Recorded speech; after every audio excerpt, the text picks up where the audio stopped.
अस्सलाम वालेकुम दोस्तों, मैं हूं मोहम्मद असलम खोकर। उम्मीद है आप जहां कहीं भी होंगे खैरियत से होंगे। अल्लाह पाक से दुआ है अल्लाह पाक आपको हमेशा अपने हिफ्ज़ व अमान में रखे और हर मुसीबत, हर बला, हर आजमाइश से महफूज रखे। दोस्तों, आज एक नई व्लॉग के साथ आपकी खिदमत में हाज़िर हैं। दोस्तों, आज हम बात करेंगे 1989 की। 1 नवंबर 1989 वो दिन जब मोहतरमा बेनज़ीर भुट्टो के ख़िलाफ़ कौमी असम्बली में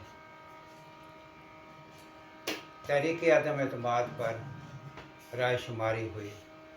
उसका रिज़ल्ट क्या हुआ, और इससे कबल हम थोड़ा ज़रूरी समझते हैं कि उससे ज़रा थोड़ा पहले के जो हालात थे उस पर बात कर लें।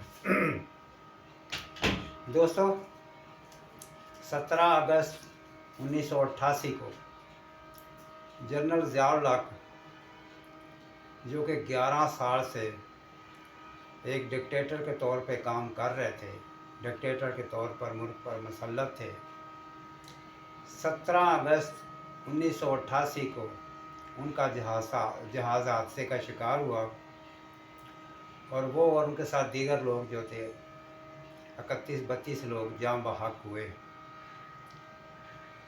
इस तरह उस हादसे के ठीक 90 दिन बाद इलेक्शन हुए। ये इलेक्शन ज़ियाउल हक के अपने ऐलान करदा वादे के मुताबिक थे,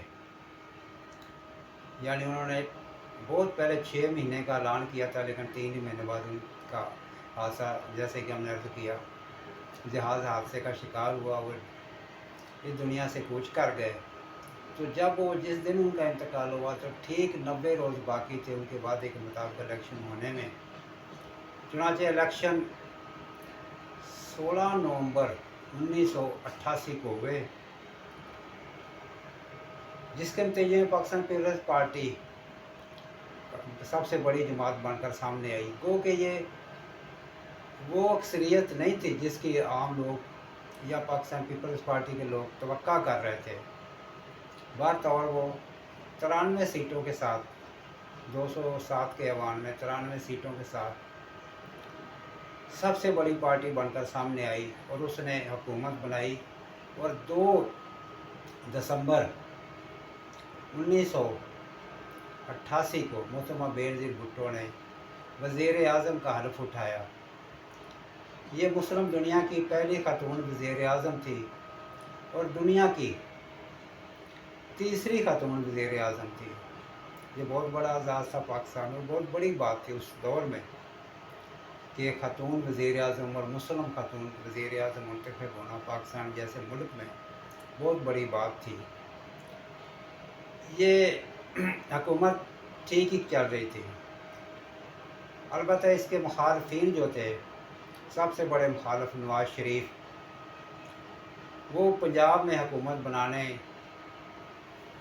में कामयाब हो गए और उन्होंने तरह तरह से बेनज़ीर हुकूमत के ख़िलाफ़ साजिशें की, मुख्तलिफ हीले हरबे इस्तेमाल करते रहे, मगर वो कामयाब नहीं हो पा रहे थे।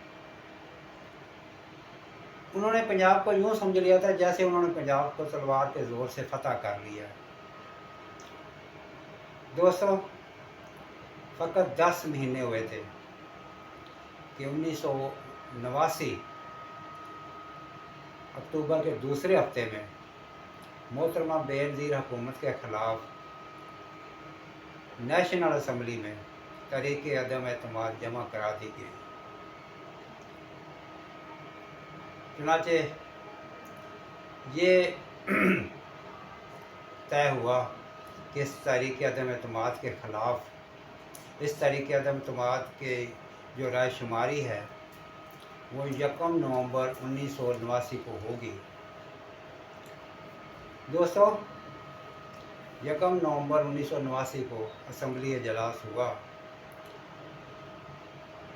उस अजलास में या उस वक्त कौमी असम्बली की सीटें जो थी 207, जैसा कि हमने अर्ज़ किया, आम सीटें थी। عام نشستیں تھیں، 10 نشستیں اقلیتوں کی تھی اور 20 سیٹیں مخصوص لوگوں کے لیے تھیں۔ اس طرح کل ملا کر بنتی تھی یہ 237 سیٹیں، 37۔ اس روز اس سے پہلے 10 دن قبل یہ ہوا کہ نواز لیگ نے پاکستان پیپلز پارٹی کے اتحادیوں کو توڑنا شروع کیا، جس میں سر فہرست MKM فضل الرحمان، نوابزادہ نصر اللہ خان، یہ لوگ ان کے ساتھ مل گئے۔ جماعت اسلامی ویسے ہی حکومت میں نہیں تھی، وہ اپوزیشن میں تھی، دیگر لوگ بھی تھے۔ چنانچہ 1 نومبر کو رائے شماری کا دن مقرر ہوا اور وہ ارکان اسمبلی جن کو چھانگا مانگا میں رکھا گیا تھا، مری کے گیسٹ ہاؤس میں رکھا گیا تھا، ان کو ہر طرح سے ان کے لیے پرتعیش سامان تھا، ہر طرح کی ان کو سہولیات دی گئی۔ اور یہ بھی کہا جاتا ہے، بلکہ اس ٹائم ایک نئی بات سامنے آئی، نئی اصطلاح سامنے آئی کہ ہارس ٹریڈنگ ہو رہی ہے۔ ہارس ٹریڈنگ کا مطلب عام طور پہ ظاہر ہے یہ گھوڑوں کی خرید و فروخت۔ چنانچہ اس دور میں بھی یہ خوب ہوئی۔ اس ٹائم جو قیمت لگائی گئی، سب سے زیادہ قیمت جو تھی یا سب جو بکے تھے لوگ، ان کی 1 کروڑ روپیہ قیمت لگائی گئی۔ اس دور میں 1 کروڑ روپیہ یعنی آج سے 35 سال پہلے بہت بڑی رقم تھی، تو بکنے والے لوگوں کے لیے 1 کروڑ روپے قیمت لگائی گئی۔ بہرحال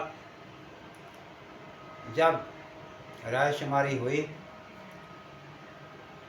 تو اپوزیشن کی جو کہ اس وقت نمائندگی کر رہے تھے، وہ غلام مصطفیٰ جتوئی تھے۔ البتہ اس کے پیچھے ساری جو سازش یا ساری کارروائی کے پیچھے جو ہاتھ تھا وہ نواز شریف کا تھا۔ اب وہ کروڑ روپے اس ٹائم قیمت تھی، بہرحال اس کے باوجود 107 ارکان نے حکومت کے خلاف ووٹ دیا اور یوں یہ حکومت 107 کے مقابلے میں 130 ووٹوں سے کامیاب رہی۔ دوستو، وہ تحریک عدم اعتماد اس طرح ناکام ہو گئی، مگر سازشیں ختم نہ ہوئی، سازشیں ہوتی رہی اور اگلے سال 1990 میں 6 اگست 1990 کو بے نظیر حکومت ختم کر دی گئی۔ اس وقت غلام اسحاق خان جو کہ ضیاء اللہ کے دیرینہ ساتھی تھے اور نون لیگ کے لیے کام کر رہے تھے، نون لیگ کو آگے بڑھاتے ہوئے اسی فارمولے پر عمل کرتے ہوئے انہوں نے قومی اسمبلی توڑ دی، بے نظیر حکومت برطرف کر دی۔ دوستو، اب آگے کی بات کرتے ہیں۔ 9 اور 10 اپریل کو عمران خان کی حکومت ختم کی گئی۔ اس کے پیچھے پس پردہ کلی طور پر نواز شریف، شہباز شریف یہ لوگ تھے۔ انہوں نے حکومتی اتحادیوں کو توڑا اور تحریک عدم اعتماد پر رائے شماری 9 اور 10 اپریل 2022 کو ہوئی، جس کے نتیجے میں عمران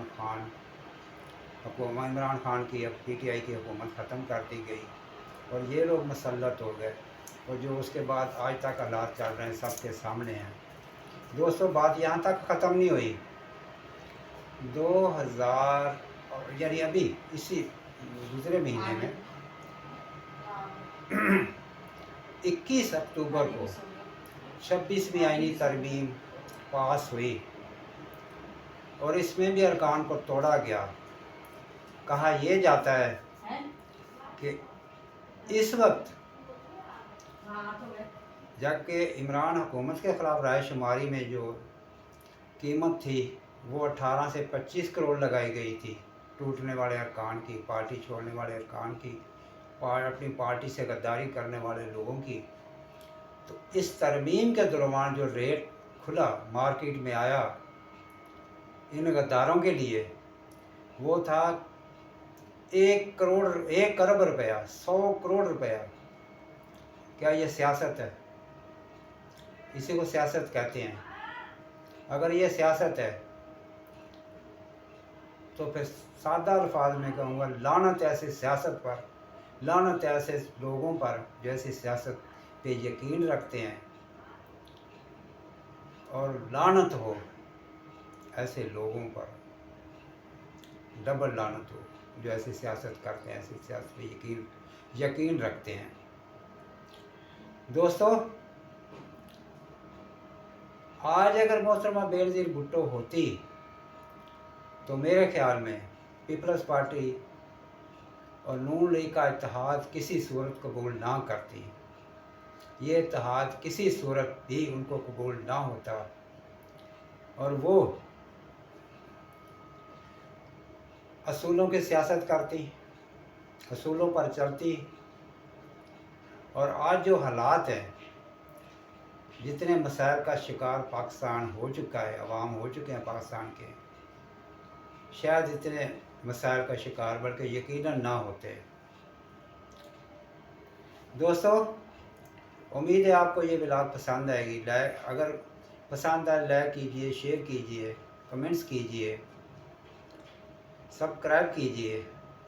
अपना, अपने प्यारों का, अपने आसपास के लोगों का ख्याल रखिएगा, अपने मातहत लोगों का ख्याल रखिएगा। अल्लाह मेरा, आपका और तमाम लोगों का हामी और नासर हो। अस्सलामु अलैकुम।